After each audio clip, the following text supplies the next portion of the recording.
before about ideological subversion. That is a phrase that I'm afraid some Americans don't fully understand. When the Soviets use the phrase ideological subversion, what do they mean by it? Ideological subversion is the process which is legitimate, overt, and open. You can see it with your own eyes. All you have to do, all American mass media has to do, is to unplug their bananas from their ears, open up their eyes, and they can see it.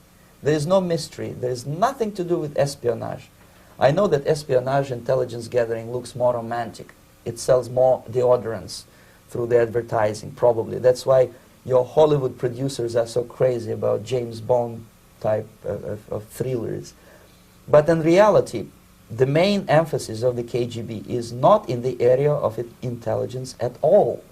According to my opinion and opinion of many defectors of my caliber, only about 15% of time, money, and manpower is spent on espionage as such. The other 85% is a slow process which we call either ideological subversion or active measures, активные мероприятия in the language of the KGB, or psychological warfare. What it basically means is to change the perception of reality of every American to such an extent that despite of the abundance of information, no one is able to come to sensible conclusions in the interests of defending themselves, their families, their community, and their country. It's a great brainwashing process which goes very slow, and it's divided in 4 basic stages. The first one being demoralization. It takes from 15 to 20 years to demoralize a nation. Why that many years?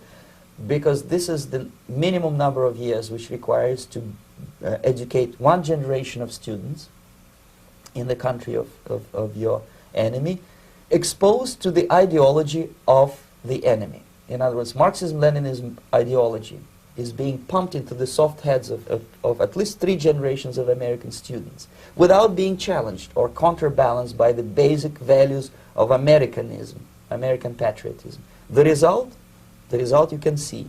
Most of the people who graduated in the 60s, dropouts or half-baked intellectuals, are now occupying the positions of power in the government, civil service, business, mass media, educational system. You are stuck with them. You cannot get rid of them. They are contaminated. They are programmed to think and react to certain stimuli in a certain pattern. You cannot change their mind, even if you expose them to authentic information, even if you prove that white is white and black is black, you still cannot change the basic perception and the logic of behavior. In other words, these people, the process of demoralization is complete and irreversible. To get rid society of these people, you need another 20 or 15 years to educate a new generation of patriotically minded and common sense people who would be acting in favor and in the interests of the United States society.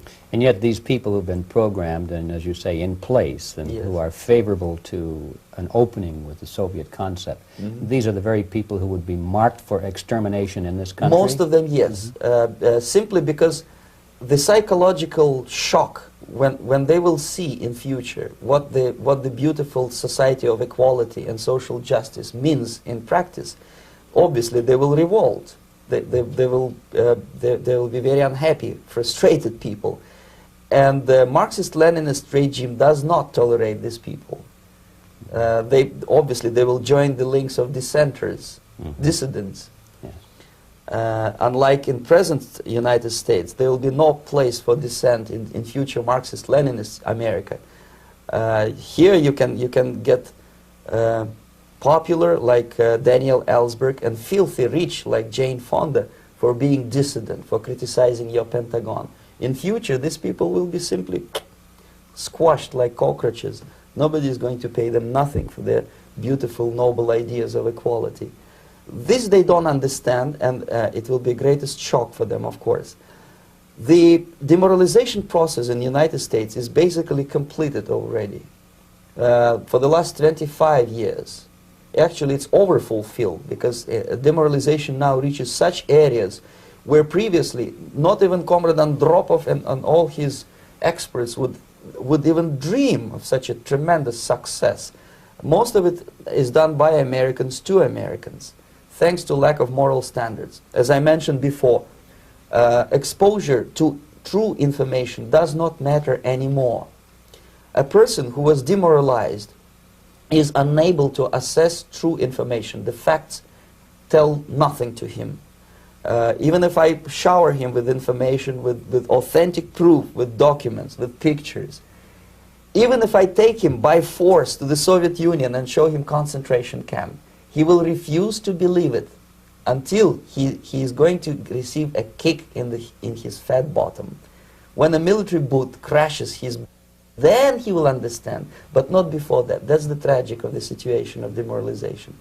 So basically America is stuck with demoralization, and unless, even if you start right now, here, this minute, you start educating new generation of Americans, it will still take you 15 to 20 years to turn the tide of ideological perception of reality back to normalcy and patriotism.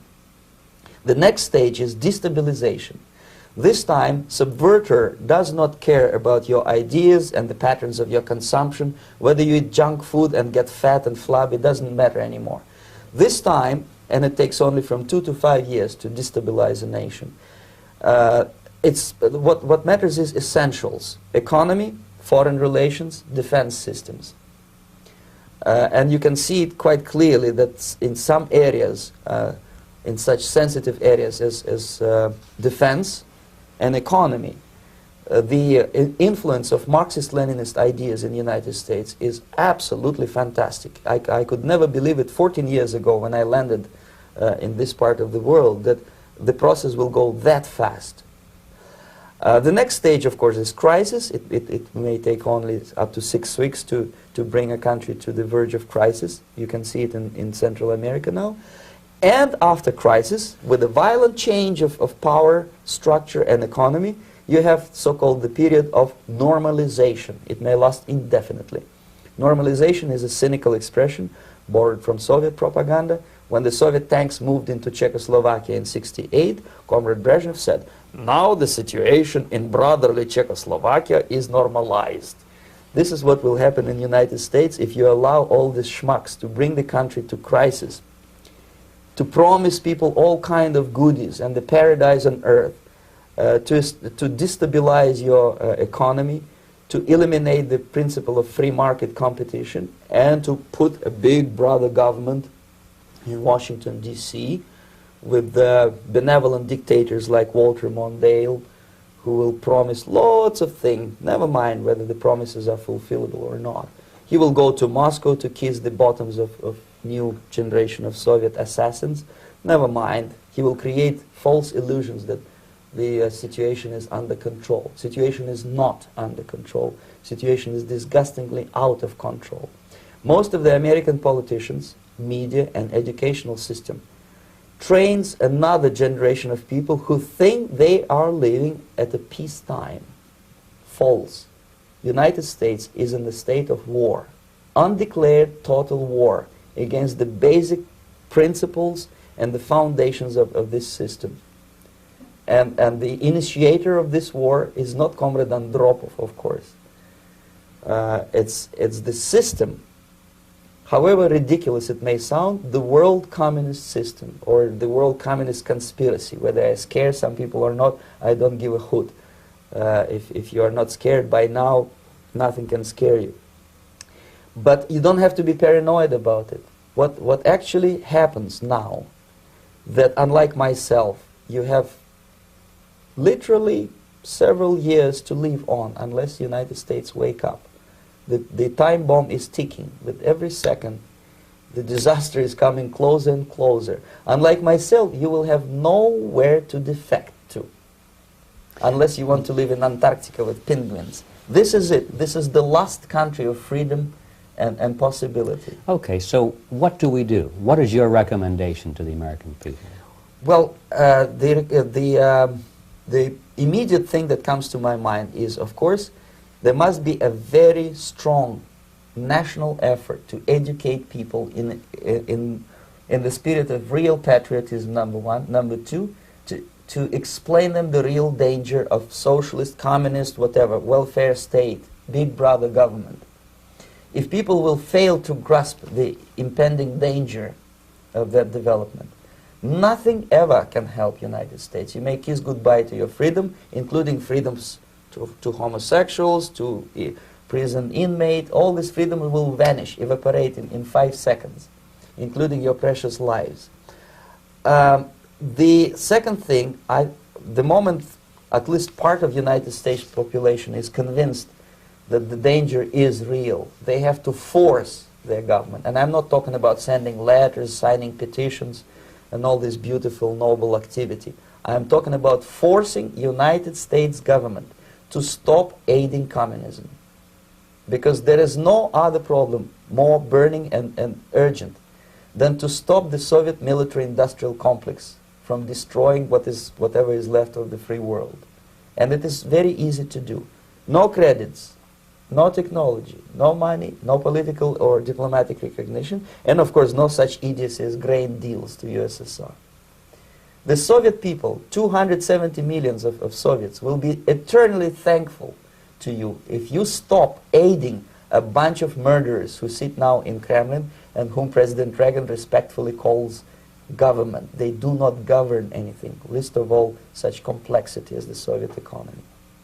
So two very simple, maybe too simplistic answers or solutions, but nevertheless they are the only solutions. Educate yourself, understand what's going on around you. You are not living at the time of peace.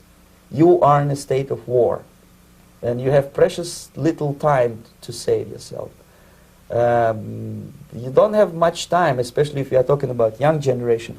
There's not much time left for convulsions to the beautiful disco music. Very soon it will go, just overnight. If we are talking about capitalists or wealthy businessmen, I think they are selling the rope on which they will hang very soon. If they don't stop, if they cannot curb their unsettled desire for profit, and if they keep on trading with the monster of the Soviet communism, they are going to hang very soon. And they will pray to be killed, but unfortunately they will be sent to Alaska probably to manage industry of slaves. It's simplistic. I know it sounds unpleasant. I know Americans don't like to listen to things which are unpleasant.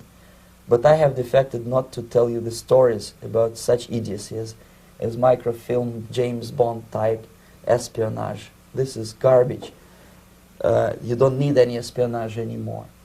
I have come to talk about survival. It's a question of survival of this system. You may ask me, what is it in for me? Survival, obviously, because unlike, as I said, I am now in your boat. If we sing together, we'll sing beautifully together. There is no other place on this planet to defect to.